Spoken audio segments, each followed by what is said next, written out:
سے صلی اللہ علیہ وسلم فرماتے ہیں آسمان ستاروں سے ڈھکتا ہے، آسمان ستاروں سے ڈھکتا ہے۔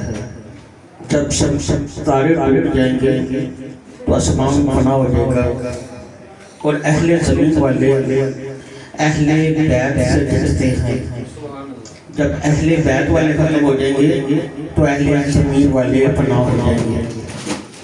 تو آپ صلی اللہ علیہ وسلم کا ارشاد ہے جو میرے عشق میں مرا وہ شہید ہو کر مرا، شہید رتبہ ہے شہادت کا، لیکن جو میری اہل بیت کے عشق میں مرا وہ جنتی ہو کے مرا۔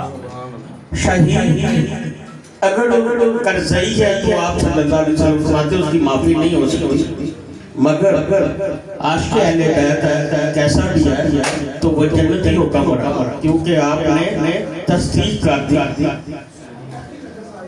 تو اس اسنا میں اس حدیث کے بعد آپ صلی اللہ علیہ وسلم سے صحابہ نے پوچھا اے پیارے رسول، جب تمہاری اہل بیت بھٹک جائے گی تو پھر ہم کیا کریں گے؟ اب سوچنے والی بات یہ ہے اہل بیت کون سی جو بٹک پڑے؟ حسن حسین تو نہیں ہوتی؟ آپ نے فرمایا میری اہل بیت بد کردار ہو، گلے تک غلیظ ہو، تم نے اس کی حیا کرنی ہے میرے اللہ کے لیے اور اس سے محبت کرنی ہے میرے خون کی نسبت سے، اس کے اندر میرا خون ہے۔ تو اس لیے اہل بیت سے جو عشق کرے گا اور جو جس حال میں بھی اہل بیت ہے اس سے محبت کرے گا وہی جنتی ہوگا۔ اللہم صلی اللہ محمد وعلی آل محمد کما صلیت علی ابراہیم وعلی آل ابراہیم انک حمید مجید۔ اللہم بارک علی محمد وعلی آل محمد کما بارکت علی ابراہیم وعلی آل ابراہیم انک حمید مجید۔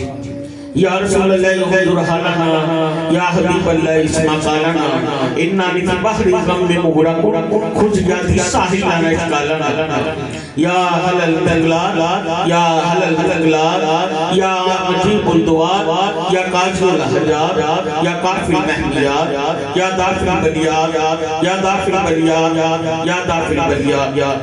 اللہم اجرنی فی مصیبتی واخلف لی خیرا منہا۔ اے رب العالمین، اے کائنات کے مالک، اے دونوں جہاں کے مالک، تجھے نبی پاک صلی اللہ علیہ وسلم کی ذات کا واسطہ، تجھے بی بی فاطمہ زہرا انہا کی پاکیزگی کے واسطہ، تجھے بارہ ماہ تو معصومین کی شہادت کا واسطہ، اے اللہ تجھے نبی پاک صلی اللہ علیہ وسلم کی نبوت کا واسطہ، حضرت امام حسن حسین کی جوانی اور شہادت کا واسطہ، حضرت عباس علمدار کے کٹے ہوئے آنکھوں کا واسطہ، اے رب العالمین ہمارا اس جگہ پہ آنا بیٹھنا، کلام الہی سننی، نعت خوانی سننی، تیرا ذکر اذکار کا سننا، اس کو تیری بارگاہ میں پیش کرتے قبول و منظور فرما۔